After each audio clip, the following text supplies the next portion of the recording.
In 2011, Maya Moore walked into Minnesota and delivered their first franchise championship. 15 years later, and Olivia Miles is posting absurd numbers as floor general and putting together the most complete rookie season that we've seen since. But can she finish the job with a ring? Let's look at the numbers and why Olivia Miles might be giving us the best rookie season that we've seen since Maya Moore in her debut. I'm DJ Tricey Trice, and this is the Post Up, where I run my mouth about sports. Stay right there. You don't want to miss today's episode. DJ Tricey Trice in the building, let's post up.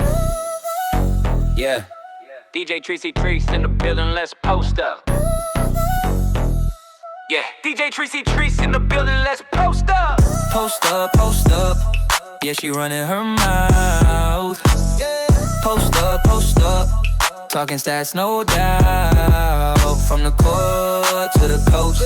If it's sports, let it go. Yeah, we post up. Post up, post up, no stop. Post up, post up. Opinions loud, say it straight, no delay. From kickoff to tip-off, breaking down plays, no filter, no cap. Yeah, she bring that heat. If you love the game, pull up a seat. Let's go.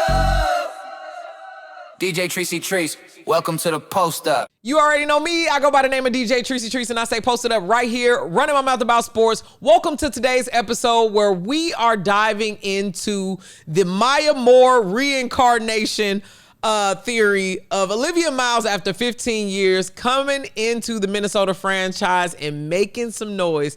Very reminiscent of how it felt when Maya Moore was there. Now, first and foremost, I originally thought that when Olivia Miles, I saw that the first couple of months that she played, I'm like, wow, this feels like a Candace Parker kind of story. Again, I'm a Sparks fan. You can see the jerseys behind me.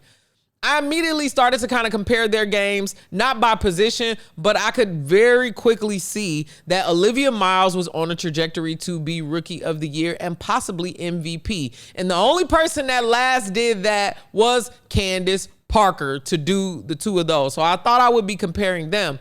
But then I remembered Candace Parker did not win a championship in her first year, and the Lynx are still the #1 ranked team in the WNBA as of the middle of August. So if all things continue to go right, the Lynx will be making a finals appearance, and it's at that moment that we have to shift our focus in comparison. Not that the players need to be compared, but just to give us some historical context, shift the focus to Maya Moore.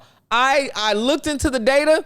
I saw who had this same kind of trajectory. And though Olivia Miles' numbers are a little bit higher than Maya Moore, finishing off with that ring will be the differentiating factor. Let's talk about it. The first difference that I want to discuss is that Maya Moore was the #1 pick. And we could see from WNBA draft night where Olivia Miles was picked second that she was going to play with a chip on her shoulder and make all of the teams realized that she should have been a #1 draft pick. She got drafted #2, which was okay, but still, she is making it known that she took that very personally and planned on showing what she could do on the basketball court.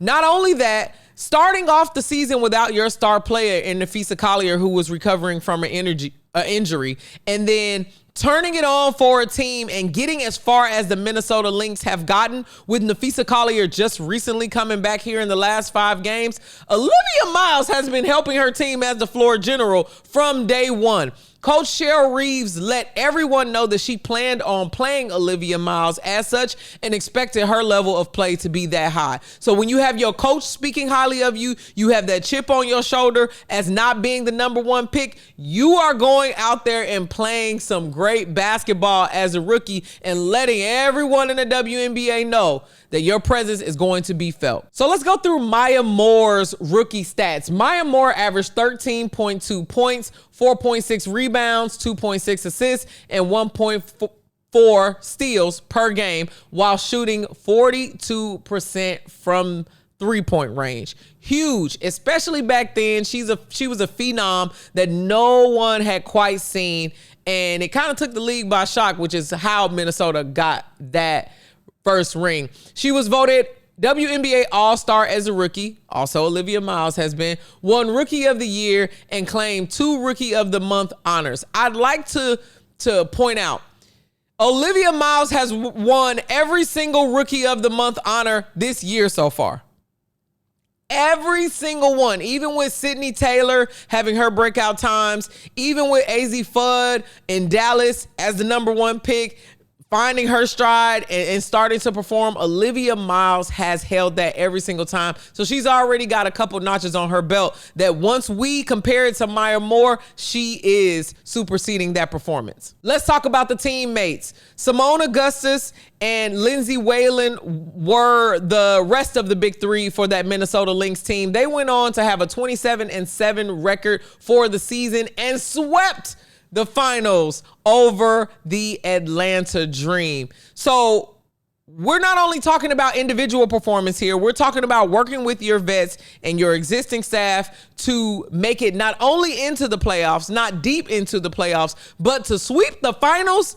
Maya Moore was her in that instance, continues to be her in one of the GOAT conversations, basketball Hall of Fame kind of career. And Olivia Miles has had a very similar start, starting to have some deja vu. So Olivia Miles coming in as a #2 draft pick and averaging 19.7 points, 5.8 assists, 4.7 rebounds per game, and leading all the rookies in scoring and playmaking, sets the bar a little bit higher for rookie performance. This might be one of the best rookie performances that we've ever seen in WNBA history. No comparison. Not only that, she's become the fastest rookie in league history to reach 350 points, 100 rebounds, and 100 assists in just 21 games. She matched Maya Moore with that WNBA All-Star starter selection, and like I said, beat Maya. Maya only had 2 months where she was Rookie of the Month. Olivia Miles has swept the competition every month. Another thing that I want to talk about is Maya Moore played primarily off the ball. Olivia Miles is in the game day after day, having to find her teammates, make the right plays, make sure the pace of the game is where it needs to be. And she's playing along all-stars like Kayla McBride, Courtney Williams, and now Nafisa Collier. So doing that as a rookie and getting into the fold when your coach expects that of you and actually performing those things is very, very impressive. Personally, the thing that I like most, especially about watching Olivia Miles in person, is her passing. She makes sure the ball gets to the right places at the right times without too many turnovers. And you just don't see that coming from college to your rookie season without some kind of learning curve or growing pains, which we haven't seen much of this season. So dare I say it, Olivia Miles had more responsibility than Maya Moore had back in 2011. With all the information and the stats that we just went through, it is very clear that the only differentiating factor that we're going to have in this argument is that ring. Maya Moore finished the deal, and that is a huge deal inside of the WNBA to not only have a standout individual performance, but to contribute to a team, to create winning culture and sustain success with your teammates around you. So we will all be sitting here patiently watching the Lynx games on the end of our seats, because if the Lynx win that championship, Olivia Miles has pulled off a rookie debut season that is better than Maya Moore. What does that mean for her career long term? It means that if Olivia Miles and the Minnesota Lynx lift that WNBA Championship trophy, we very well might be at the beginning of yet another Minnesota Lynx dynasty with star players who continue to outperform and outpace their competition in the WNBA. This would be extremely important because we are in the middle of a Las Vegas Aces dynasty culture. So my finals prediction at the beginning of the season wasn't Lynx and Aces. As it got toward the middle of the season after All-Star break, it was Lynx versus Aces. I still believe those two will match up. But if the Minnesota Lynx, led by the floor general Olivia Miles, a rookie, can take down the Giants in Asia Wilson, Jackie Young, and Chelsea Gray, then we have a WNBA matchup for seasons and seasons to come that will eat. Can Olivia Miles bring a ring back to Minnesota and finish the deal? Let me know your thoughts in the comments, and make sure you follow me on social media at DJ Tricey Trice. That's at DJ TRICEY. I always want to hear from you, and I respond back in the comments. Thank you so much for tuning in to this episode of The Post Up, and until next time, I'll be posted up right here, running my mouth about sports. Clock ran down, that's the end of the round. Tricey Trice put that real talk down. From hot takes to the final routine, that's the Post Up with Tricey Trice. Tricey Trice, yeah, she ran her mouth, but the game came first. Breaking down plays like a post-game verse. In a league full of voices trying to drown out the scene, she stayed 10 toes with her take on the screen. Some throw shade when the truth get loud, but the love stays strong and the crowd stayed down, yeah. Can't look away, you gotta hear what she say. She'll be back with another play, and when the whistle blow and the lights go dim, you know she'll be back talking sports again. She posted up, ran the play. Now the court clears out the scene, but when the game's heat up a frame, she posted up.